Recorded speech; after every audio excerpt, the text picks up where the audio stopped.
Selamat datang di video presentasi saya. Sekarang saya akan mempresentasikan tentang riset yang saya sudah lakukan selama SRA 2 ini. Riset yang telah saya lakukan ini berjudul Human Visual at Learning Spaces. Mengapa saya memilih topik visual? Karena dalam buku Brian Lawson, semua sistem saraf manusia itu 2/3-nya adalah sistem saraf mata. Di sini kayak seperti membuktikan bahwa indera mata itu adalah indera yang paling dominan yang dipakai dalam manusia itu memahami sesuatu. Lalu visual ini dibagi menjadi dua. Yang pertama adalah visual attention dan yang kedua adalah peripheral visual. Visual attention sendiri adalah apa yang menjadi target dari penglihatan manusia. Sedangkan peripheral visual itu adalah pandangan yang bukan menjadi fokus utama, namun ada di dalam pandangan manusia itu tersebut. Lalu, mengapa visual harus terjaga di dalam kelas? Karena di dalam satu kelas, murid itu biasa bisa sampai 8-9 jam untuk melakukan kegiatan belajar mengajar, sehingga akan banyaknya distraksi jika peripheral visual dan visual fokus ini tidak mendukung. Lalu saya melakukan analisis preseden. Analisis preseden ini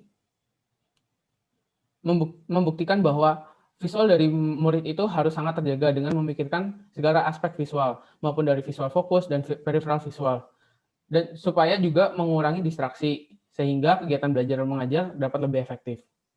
Namun, dengan kondisi sekarang yang pandemi, ini harus menjadi salah satu juga kontribusi dari mendesain sekolah setelah pandemi. Keadaan di dalam kelas itu harus bisa dimonitor, karena remaja sekarang tuh juga masih kurang aware terhadap protokol kesehatan, sehingga rawan untuk mencemarkan virus corona. Lalu, supaya bisa terjadinya monitor di dalam kelas, maka kelas itu harus memiliki opening. Dan dengan opening ini, exposure ke dalam kelas akan ada. Namun, di sini udah bertolak belakang dengan statement preseden. Nah, di mana peripheral visual itu juga akan mencakup dari tembok-tembok dari ruangan, sehingga jika itu menjadi terbuka, maka itu akan menjadi bagian dari distraksi dari muridnya. Lalu, saya memunculkan bagaimana jika ruang kelas ini tercipta dari bentuk mata manusia itu sendiri. Dari bentuk pandangan mata manusia itu sendiri. Dan juga organisasi yang dapat membantu memudahkan monitor dan supaya tidak banyaknya distraksi. Dan penggunaan segmented opening untuk meminimalisirkan distraksi murid. Nah, setelah itu ada parameter yang saya gunakan, yaitu pertama distraksi murid, visual guru, dan pergerakan, dan efektivitas ruangan. Distraksi murid kalau semakin banyak itu semakin buruk, visual guru kalau semakin banyak itu akan semakin baik, karena visual guru itu dapat memonitor dengan mudah. Lalu jika pergerakan, semakin banyaknya pergerakan di dalam ruang kelas dan juga di dalam satu gedung sekolah, itu akan semakin buruk, karena itu akan juga mudah menyebarkan virus. Serta efektivitas ruang. Yang dimaksud efektivitas ruang ini adalah supaya tidak adanya sudut-sudut kosong. Lalu saya membuat beberapa prototipe dan juga menguji dengan parameter tersebut. Lalu berakhir kepada prototipe yang terakhir yang menjadi final dari riset ini, yaitu kelasnya berbentuk segitiga. Kenapa segitiga? Karena pandangan manusia itu berbentuk segitiga.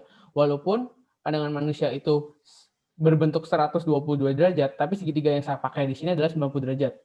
Kenapa saya memakai 90 derajat? Karena dengan 90 derajat pun itu juga bisa mendukung visual manusia dari murid-muridnya. Di sini saya menganalisis dengan membuat